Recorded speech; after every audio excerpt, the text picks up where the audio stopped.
Hi guys, हम लोग शुरू कर रहे हैं question number 8 of a bank reconciliation statement.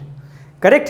तो क्वेश्चन नंबर 8 में बैंक रिकंसिलिएशन स्टेटमेंट बनाने को बोला है एज ऑन 31 जनवरी 2019। ठीक है, अभी क्या दिया है देखते हैं। From the following particulars prepare bank reconciliation statement as on 31 January 2019। Debit balance as per cash book, मतलब पॉजिटिव बैलेंस या निगेटिव बैलेंस। कैश बुक के हिसाब से डेबिट बैलेंस मतलब कौन सा बैलेंस? पॉजिटिव। पॉजिटिव मतलब क्या लिखोगे? Bank balance as per cash book.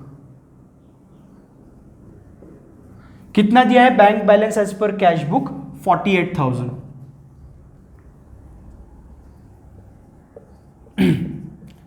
Clear? Yes. तो अभी जो चेंजेस करोगे वो किस में करोगे? कैश बुक में करोगे चेंजेस, क्योंकि कौन सा बैलेंस ढूंढना है? पासबुक के हिसाब से बैलेंस ढूंढना है। तो अभी वो पॉजिटिव बैलेंस आता है या निगेटिव बैलेंस आता है वो हमें नहीं पता, वो फाइनली देखेंगे। ठीक है, तो शुरू करें। कुछ चीजें ऐड होगी एंड कुछ चीजें लेस होगी। ठीक है, शुरू करें। पहला पॉइंट दिया है, cheque of ₹37,000 was deposited and collected by bank but was recorded in the cash book but was not recorded in the cash book. So sorry, क्या बोला है? मैं वापस पढ़ता हूं। Cheque of ₹37,000 was deposited and collected by bank but was not recorded in the cash book. मतलब क्या हुआ? मैंने चेक डिपॉजिट किया, बैंक ने वो जमा भी किया। जमा भी किया मतलब 37,000 से मेरा बैलेंस बैंक ने बढ़ा भी दिया, लेकिन मैं ही भूल गया कैश बुक में एंट्री करने का। करेक्ट। तो मैंने तो बैलेंस बढ़ा ही नहीं है कैश बुक में। किसके हिसाब से बैलेंस ढूंढना है? पासबुक के हिसाब से बैलेंस ढूंढना है। तो कैश बुक का बैलेंस बढ़ाना पड़ेगा, मतलब ऐड करना पड़ेगा। कितने रुपए से? 37,000 से। Cheque deposited but not recorded in cash book.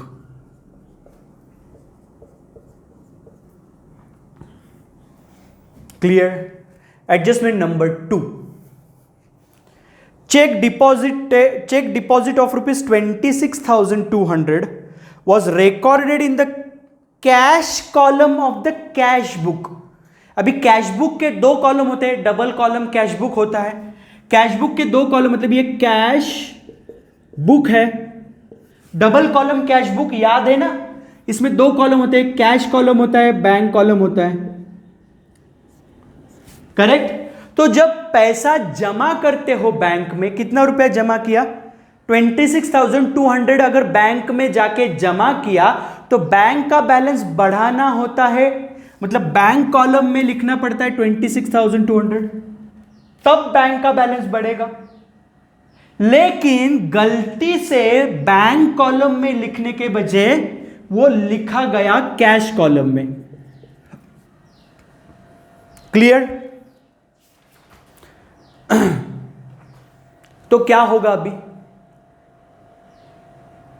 मैंने जैसे ही बैंक में कैश डिपॉजिट किया, बैंक वालों ने मेरा बैलेंस बढ़ा दिया होगा, बैंक बैलेंस। लेकिन मैंने किसका गलती से बैलेंस बढ़ाया? कैश का बैलेंस बढ़ाया गलती से। किसका बढ़ाना चाहिए था? बैंक बैलेंस बढ़ाना चाहिए था, वो बढ़ाया ही नहीं मैंने। तो मैंने बैलेंस बढ़ाया ही नहीं है, बैंक बैलेंस। बैंक वालों ने मेरा बैलेंस बढ़ा दिया, लेकिन मैंने मेरा बैंक बैलेंस बढ़ाया नहीं। किसके हिसाब से बैलेंस ढूंढना है?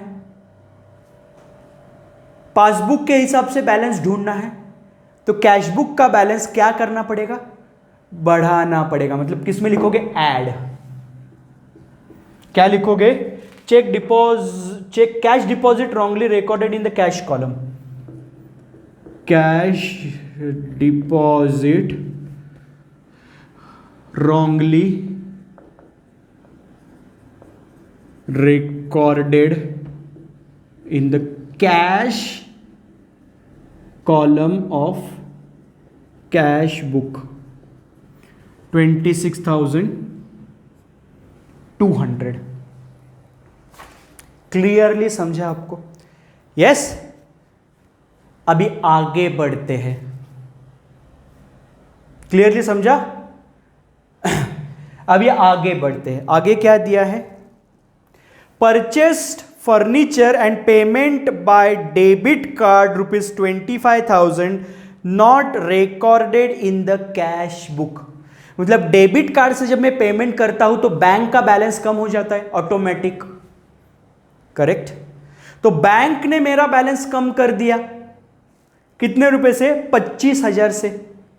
और यह एंट्री अभी तक कैश बुक में नहीं हुई है। तो बैंक ने मेरा बैलेंस कम कर दिया 25,000 से, कैश बुक में मैंने बैलेंस कम नहीं किया। किसके हिसाब से बैलेंस ढूंढना है? पासबुक के हिसाब से बैलेंस ढूंढना है। तो कैश बुक का बैलेंस मुझे क्या करना पड़ेगा? कम करना पड़ेगा। मतलब किस में लिखूंगा? लेस। तीसरा transaction, purchased furniture bye debit card, मतलब एटीएम कार्ड। डेबिट कार्ड मतलब ATM card, but not recorded in cash book 25,000। ये सब लेस है। अभी लेस। क्लियर? आगे देखते हैं क्या होता है। Transaction number 4। क्या बोला है? Transaction 4, online transfer was made to our creditors account 26,700 through IMPS। ये NEFT, IMPS, RTGS, ये सब बैंक में से फटाफट पैसा ट्रांसफर करने के तरीके हैं। क्लियर? तो IMPS से पैसा ट्रांसफर किया मेरे क्रेडिटर को। क्रेडिटर को मतलब जिसको पैसा देना है उसको पैसा मेरे बैंक अकाउंट से ट्रांसफर किया 26,700 रुपया, for which no entry was made in the cash book. जिसका एंट्री कैश बुक में अभी तक हुआ ही नहीं है। मतलब जैसे ही मैंने पैसा ट्रांसफर किया क्रेडिटर को, बैंक वालों ने मेरा बैलेंस कम कर दिया होगा 26,700 से, लेकिन मैंने अभी तक एंट्री ही नहीं की है कैश बुक में, तो मैंने तो बैंक बैलेंस कम नहीं किया है अभी तक। किसके हिसाब से बैलेंस ढूंढना है? पासबुक के हिसाब से बैलेंस ढूंढना है। तो कैश बुक का बैलेंस क्या करोगे? कम करोगे। मतलब लेस में लिखोगे। Point number 4, transferred to our creditor but not recorded in cash book 26,700। clear? yes?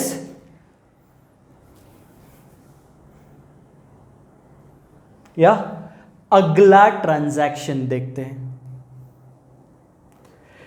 Telephone bill of ₹7,250, electricity bill of ₹8,250 paid through online banking was not recorded in the cash book.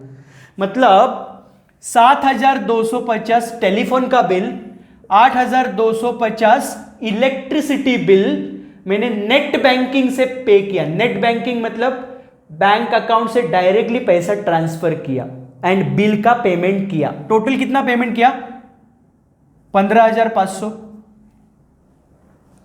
तो 15,500 से bank वालों ने मेरा balance कम कर दिया, वो तो automatic हो जाएगा नेट बैंकिंग से पे करोगे तो बैंक बैलेंस बैंक वालों ने मतलब पासबुक के हिसाब से कम हो गया है 15,500 से, और इसका एंट्री कैशबुक में हुआ ही नहीं है, तो कैशबुक से अभी तक बैलेंस कम हुआ ही नहीं है।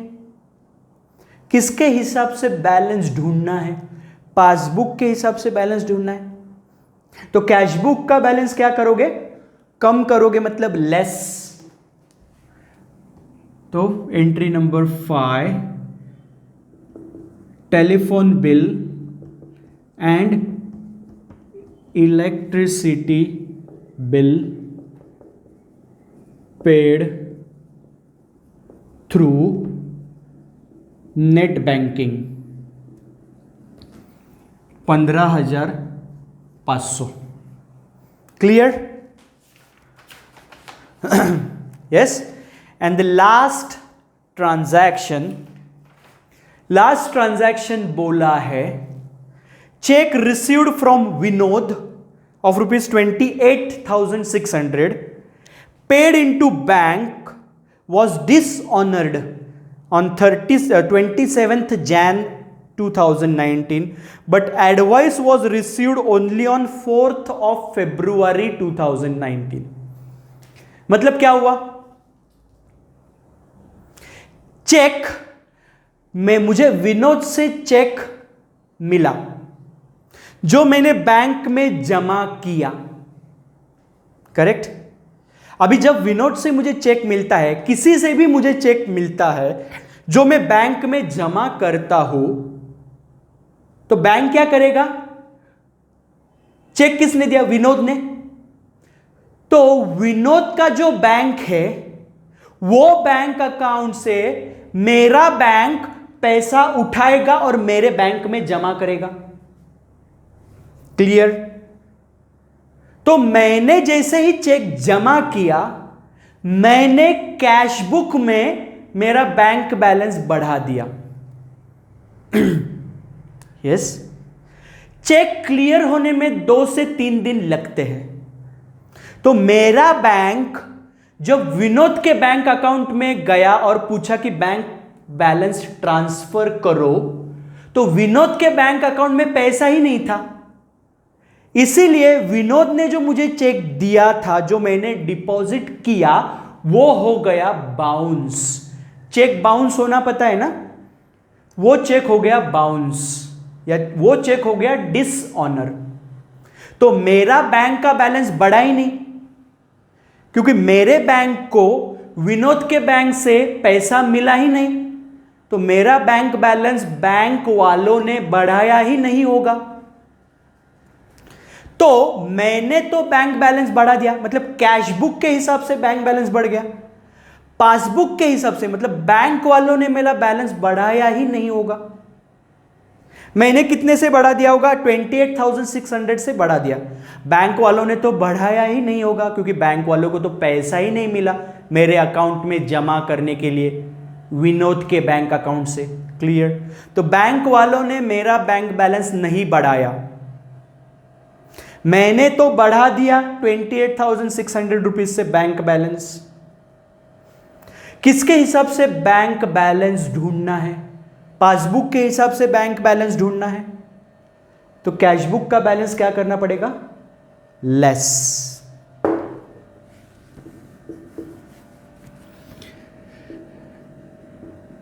Check received from Vinod dishonoured. कितने रुपए का चेक था? 28,600 का चेक था। क्लियर? अभी ऐड का टोटल करते हैं, लेस का टोटल करते हैं। ऐड का टोटल कितना आएगा?